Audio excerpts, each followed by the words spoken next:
Bien, ya podemos empezar con el primer tema, donde no les cuento cosas generales, sino bien concretas que necesitamos para trabajar con precisión. Y es, ya que vamos a estudiar el movimiento de una partícula en distintas posiciones a distintos tiempos, tenemos que hablar de posición. Y ocupar una posición es ubicarse en el espacio. Entonces, lo primero que les comento es, que les cuento bien, es cuál es la noción newtoniana de espacio. Cuál es la noción que puso Newton en su teoría de cómo es el espacio. Y básicamente es el espacio euclidio, el que aprendemos en geometría, el que viene desde los postulados de Euclides en la época de los griegos y aprendimos en el colegio. ¿Por qué digo algo tan obvio? Bueno, porque la mecánica de Newton tiene sus limitaciones. Así como la hizo en su momento, anda muy bien para fenómenos cotidianos, reproduce lo que observamos, pero hay situaciones límites donde no, la naturaleza no se porta así, se porta de otra manera. Esas situaciones límites son cuestiones cosmológicas en cuanto al tamaño del universo. El espacio euclídeo es infinito y el universo hoy nos parece que es finito. Bueno, después verán. Y dos rectas paralelas no se cruzan nunca en el espacio euclídeo. Y en cambio parece que el espacio que tenemos tiene cierta curvatura, que las cosas derechitas se pueden curvar.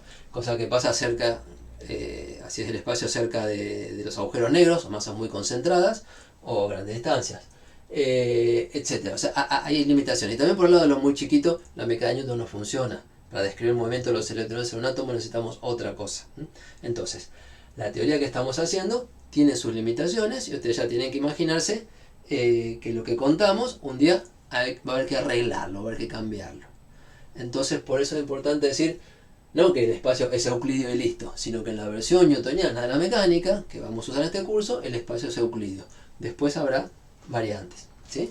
¿Qué quiere decir espacio euclídeo? Bueno, básicamente que es tridimensional y que podemos poner tres direcciones perpendiculares entre sí, que son ejes cartesianos, y con eso ubicar los puntos del espacio.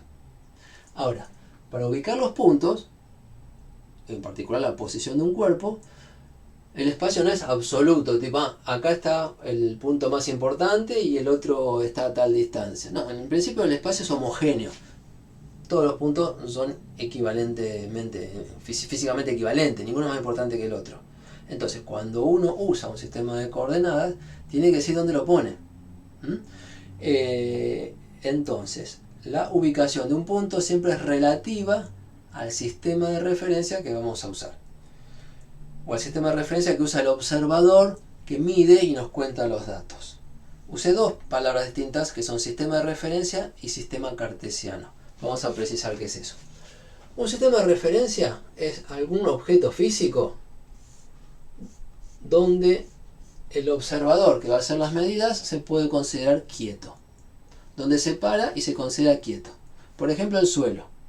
O por ejemplo, estar trabajando arriba de un vehículo en movimiento.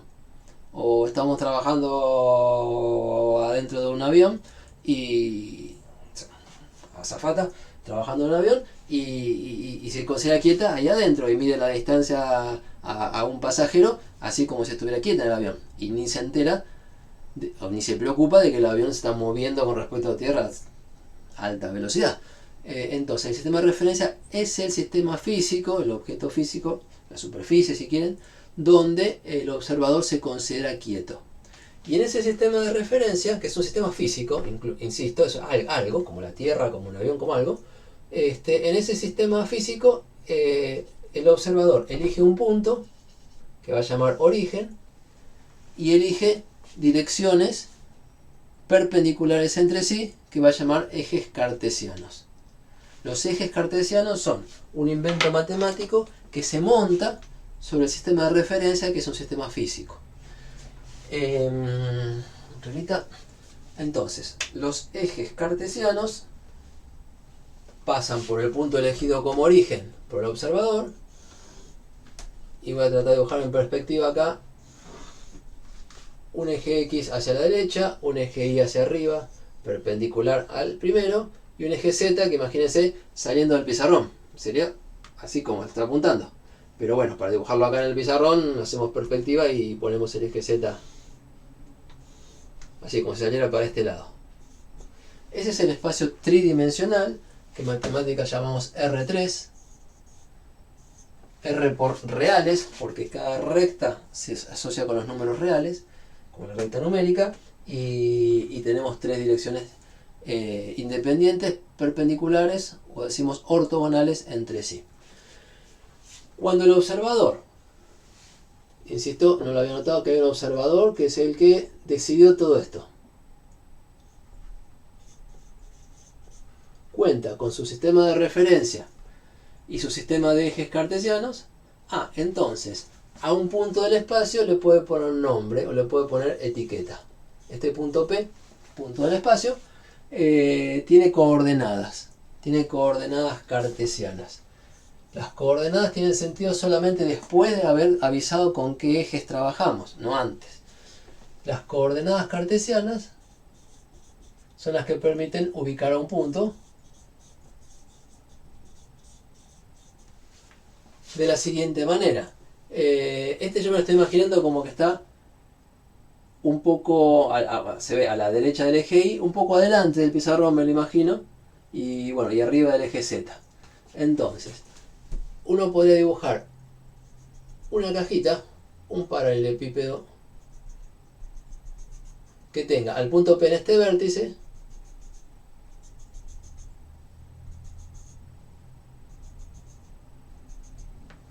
y que tenga esta cara de abajo está en el plano XZ, en el piso, y la cara de arriba es paralela a esta, y uno mide a qué distancia estamos acá arriba, o sea, cuán arriba del plano XZ, y eso es el valor de Y. Podría ser para arriba o para abajo, pero esa altura, que es esta, por ejemplo, pero también es este lado, todas las aristas que tengo, esta que veo, perdón, no quise marcar esa, vamos a cambiar de color. La altura que veo más directa del punto P sobre el plano XZ es esta bajada. Y esa bajada es igual de larga que esta arista de la caja. Y entonces acá marcamos la coordenada Y del punto. Lo mismo para proyectar sobre el eje X. ¿Qué tan a la derecha? Eso me decía que tan arriba o que tan abajo está el punto. Y estos ejes, perdón, no avisé, pero estos ejes tienen sentido. Sobre estos ejes se marcan posiciones como números reales, ya lo voy a volver a contar, pero uno tomó el eje, al dibujar la flechita, digo que tomó coordenadas positivas hacia el lado que está la flechita y coordenadas negativas para el otro lado. Entonces, estar por arriba del plano XZ es un valor de Y positivo, por estar por debajo del plano XZ es un valor de Y negativo. Lo mismo con la coordenada X, que me marca más a la derecha o más a la izquierda en este dibujo. Si estuviéramos, el eje X empieza acá en el origen, es positivo para este lado, cosa que a veces no avisamos, pero es donde ponemos las flechitas, son positivos, y el otro lado es negativo. Entonces yo acá me veo en el dibujo una coordenada X positiva. ¿Cuál es? Bueno, es este valor, donde esta cara de la cajita corta al eje X. ¿Por qué? Porque me marca la distancia, con signo, pues si por un lado negativa por el otro, al plano XZ. La coordenada X me marca la distancia al plano YZ. ¿Dónde veo esa distancia directamente? Bueno, el punto P tiene una distancia al plano YZ que la tengo dibujada ahí. Pero esa arista es igual de larga que esta que pongo acá abajo. O sea, marco directamente sobre el eje X, que es más fácil, el valor de X del punto, la coordenada X del punto. Y lo mismo el Z, que me mide cuán adelante o cuán atrás. Acá me estoy viniendo, me mide la posición respecto al plano IX, que sería el del pizarrón. El punto se vino para adelante, les decía. O sea que tiene una coordenada de Z hacia adelante. Y como Z lo dibujé con la flechita de este lado, estoy entendiendo que es positivo para este lado. Lo tendría que haber hecho antes, pero es así. Cuando pongo los ejes cartesianos, cada eje decido para qué lado mido positivo, para qué lado mido negativo. Ya lo había dibujado con la flechita y no lo dije. Entonces, como se vino para adelante, una coordenada Z positiva. La distancia Z del punto al plano del fondo, al plano IX, y la puedo dibujar acá directamente, del punto allá atrás. Pero mide lo mismo que esta arista, por causa de las cajitas con caras paralelas. Entonces, acá mido el valor de Z o coordenada z del punto P. Y resulta que el punto P lo vamos a escribir como una terna de números reales x, y z, donde x es un número real, quiere decir que puede ser positivo, negativo o cero. Y es un número real también, y z es un número real también. Por eso se dice que estamos en R3. Ahora, este dibujo en 3 dimensiones es bastante complicado, bueno, engorroso va a ser para mí y de seguirlo para ustedes. Entonces, mayormente vamos a trabajar con 2 dimensiones, quiere decir, vamos a preocuparnos por cómo se mueve la partícula en el plano IZ, en el plano de allá atrás, el XY, suponiendo que no se ve ni para adelante ni para atrás. Y entonces el Z se mantiene clavado ahí en 0, no viene para adelante, no va para atrás, el Z no cambia, y tenemos una versión más fácil de lo que tenemos que aprender, y va a ser didácticamente la que vamos a usar. No es que estemos aprendiendo solamente a trabajar en el plano, es que en el espacio se hace lo mismo, pero es más difícil de dibujar. Entonces, una vez aguántenme con esto y lo pasamos después al plano. Este valor de x, les decía, es la distancia de este plano al plano IZ, o la longitud de este segmento, con signo, porque son números reales. Distancia siempre es positiva, pero si mido la distancia para este lado, le asigno una coordenada positiva. Y, o sea, esa distancia con signo más. Y si midiera para el otro lado, diría que la coordenada es la distancia pero con signo menos, correspondiente a lo que hacemos en la recta numérica. Vamos a pasarlo en limpio. Por ejemplo, para la coordenada x. Este eje x, imagínense que lo pongo acá para no ensuciar el dibujo.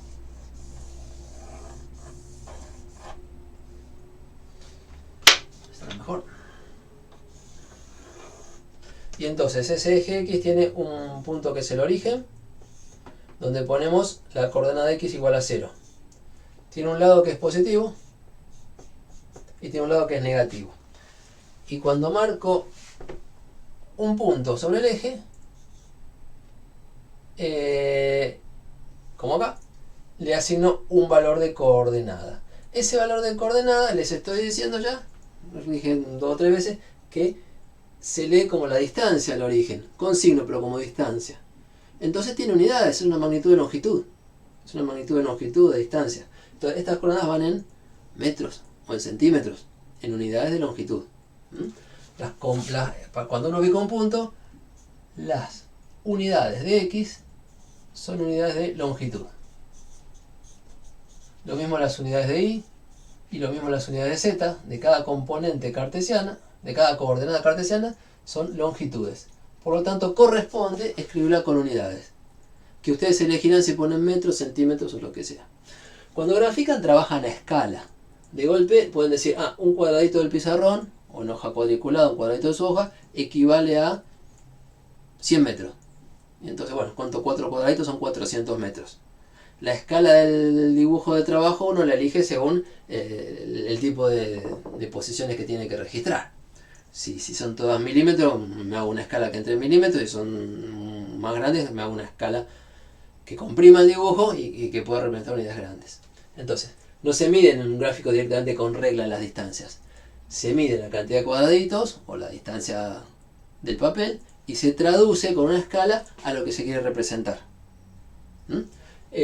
Como en el papel uno mide distancia con la regla y acá queremos representar distancia, bueno, relaciona una distancia con otra. Como los mapas, cuando dice 1, 2 puntos 1000, es que 1 centímetro que mide ahí significa 1000 centímetros en la realidad. Bien, entonces se trabaja a escala. Y esa escala nos permite marcar en algún lugar la unidad. Por ejemplo, 1 metro. O sea, quiero trabajar en metros y la distancia de 1 metro la sé dibujar en mi eje a escala. Significa tal puntito. Y si dibujé 1 metro, lo copio acá. Bueno, tengo la unidad y repitiéndola tengo 2 metros, 3 metros, etc. Y yendo para el otro lado, menos 1 metro, menos 2 metros, etc. Esos son los valores numéricos, pero con unidades, asociados a los puntos de la recta que es cada eje. Es lo que pasa con cada coordenada. Entonces, bueno, y por supuesto puede haber fracciones, me cae por acá y es 1,3 metros. Para no ser tan engorrosos de poner metros siempre, tenemos una convención que es, espera, no lo ponga siempre. Ponerlo una sola vez al lado del nombre de la variable entre corchetes. No es lo mismo que acá los corchetes, pero se usan corchetes porque siempre que estamos hablando de unidades. X medido en metros. Entonces cuando yo veo un 1 sé que es un metro. Me avisaron. Y es más livianito de trabajar. Pero no es un 1 nada, es un 1 metros. Siempre con unidades. Bien. Entonces, una vez que el observador eligió dónde pararse y eligió sus ejes, puede identificar los puntos con coordenadas cartesianas. Puedo decir, estoy en el punto, por ejemplo, P es el punto, y pongo un igual. Acá podría ser 3 metros de X, 2 metros de Y, 1 metro de Z. Y así en orden, decimos que es una terna ordenada, y nos aprendemos de memoria, como hace todo el mundo, que el primer numerito es la X, el segundo es la Y, y el tercero es la Z. ¿Sí? Cuando lo vemos así, uno lee directamente, X vale 2 metros, porque, no, pero X vale 3 metros, porque es el primer lugar. Z vale 1 metro, porque tiene que mirar el tercer lugar. ¿Sí? Eso es el sistema que tenemos, y lo vamos a usar un montón, y no se puede hablar de posición si no se habla primero del sistema de referencia físico donde se para el observador y de los ejes cartesianos que va a usar. Bueno, corto acá un momento y vuelvo con un dibujo más limpio en 2 dimensiones. Pero insisto, esta es la realidad que queremos describir. Más sencillito va a ser dibujar nada más que un plano.